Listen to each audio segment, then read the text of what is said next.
చాలా రోజుల నుంచి 44 డిగ్రీల వరకు నమోదవుతున్న ఉష్ణోగ్రతతో ఉక్కిరిబిక్కిరి అయిన ప్రజలు శుక్రవారం కురిసిన భారీ వర్షానికి భద్రాద్రి కొత్తగూడెం జిల్లా ప్రజలు ఉపశమనం పీల్చుకున్నారు. ఉదయం 7 గంటల నుంచి మొదలైన వేడి అర్ధరాత్రి వరకు ఉక్కపోతతో ప్రజలు ఇబ్బందులు పడుతున్నారు.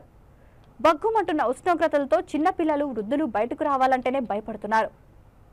ఈ నేపథ్యంలో శుక్రవారం కరుణించిన వరుణదేవుడు భారీ వర్షం కురిపించడంతో కొంతవరకు వాతావరణం చల్లబడింది.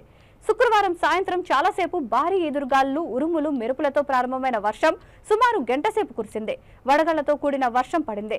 చాలా రోజుల నుంచి ఎండవేడితో ఇబ్బందులు పడిన ప్రజలు వర్షం పడడంతో కొంతవరకు ఉపశమనం పొందారు.